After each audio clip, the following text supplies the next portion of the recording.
I'm 25 years old and I dropped out of college when I was 19. This is my experience. When I was 19 years old, I made a huge decision to drop out of college. Of course, like anybody else around that age, I didn't know what I wanted out of life. I had no idea where I was going in life, and I was constantly obsessed about I was in college for about 3 semesters going for a degree called Digital Media Technology. I fell in love with making videos in that class, and I'm so glad that I did because I had been watching creators for years at that point. Now, while I was there, I learned the basic knowledge of how to run a camera, how to set up lighting, how to film, how to edit audio. But what I really wanted to do was to create, and I knew that I couldn't create without having the knowledge of all those things. While I was in college, I don't really think I had a moment of certainty in terms of, do I really want to be a producer on a crew making a documentary or be a cameraman at a weather station? And I think all of that was pretty intimidating to me. I feel like the one area I had total control of creativity was with YouTube. Actually, in May of 2016, after my second semester of college, I started my first YouTube channel, which at the time was gaming content. It didn't last, obviously, but it was something that I wanted to get into, and it really helped fulfill that creative outlet that I wanted to have. By the time my third semester of college came, I wasn't happy with school. I wasn't really trying with homework. My grades were tanking. I was about to lose my financial health. Basically, I knew I wanted to drop out, but the thought of dropping out was terrifying for obvious reasons. But I think that wanting to do YouTube at the time and wanting so badly to succeed at it was enough of a push that I ended up dropping out of college. That's where things kind of got iffy. While it was a big enough push to get me to drop out of college, it was a huge decision. And one that I didn't take lightly, neither did my parents. How did you feel and what did you think when I dropped out of college, honestly? The first thing, Yeah.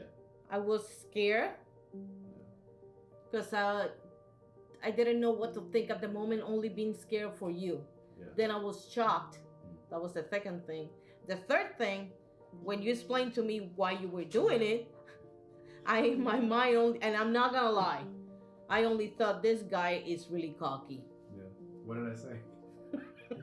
When you said that you will learn more outside of college rather than being in college. How did you feel and what did you think when I dropped out of college? Cuando te fuiste de la escuela, Yeah. te saliste de WTC, I don't know, me molesté, claro. O sea, uno se molesta, papi, pero no es que uno imponga a los hijos a estudiar a huevo. La escuela no es para todo el mundo. O sea, hay personas que están hechas para estudiar, hay otros que no. Right, yeah. What was it like when you went to college? What pressure did you have on you? Not just from your parents, but from society? My parents. Just your parents? What did they say? My parents and my family. I didn't want to. At first, I was afraid going to college. Not that I didn't want to. I was afraid going to college, but they pressured me. And then one of my aunts, she did everything. I mean, registration and everything, all the paperwork. You had to drop out of college, right? Yeah. I Would didn't you- have to. I did it because my personal reasons. And my plans was to go back. But there was other stuff that came around and I never came back. I never went back. Do you have any regrets? Do you have any Sometimes. regrets? Yeah? How come? I wanted to be a psychologist for kids. Oh. That was my plan. School wasn't for me. Nope.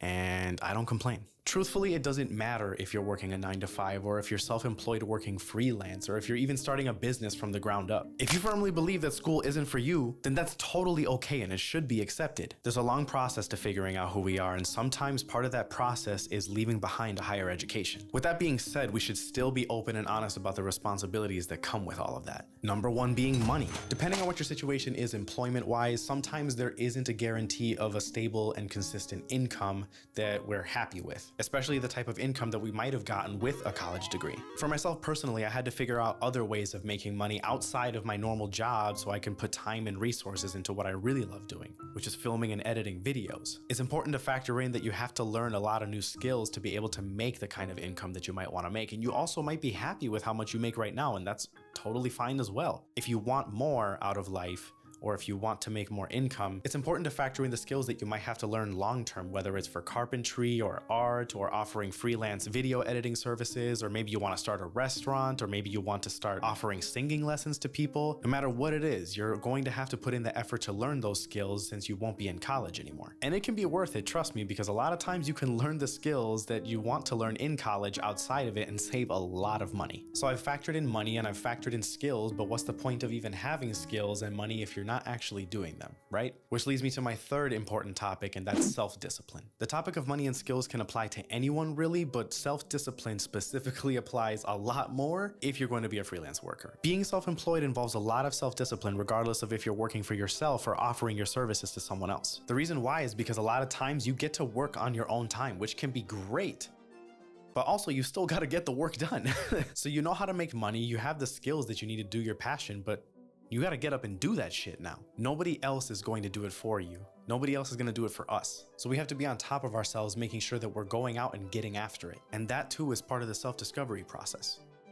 Really a huge part of your growth process. Before I end the video, I want to touch on one last topic, and that's needing a degree to get a job. Don't get me wrong, we need doctors and we need lawyers and we need people out there that are going to come up with vaccines and things of that nature that are going to keep us healthy and safe and protected and, you know, able to do what we want to do in life. I'm not telling you to go out and do freelance hospital work or anything of that nature. Please don't do that. The point I'm trying to get across in this video is that school is not the end all be all to everything. If there's something that you really do need a degree for in life, get after it. If you want to be a doctor, you need a degree. If you want to be a nurse, you need a degree. If you know your situation and you know you don't want to be in it and you're able to, you can leave. That's totally okay. But just know that it's going to be a bit tougher. It's going to take a lot more work on your end, and I think it could be quite the journey for you. If you like the video, please don't hesitate to like and comment, leave your thoughts. Maybe you're in college, or you're thinking about dropping out of college. Let me know where you're at in life. Let me know where your head is at. It'll help out the channel, and I'm curious to hear everyone's thoughts on this. Bye.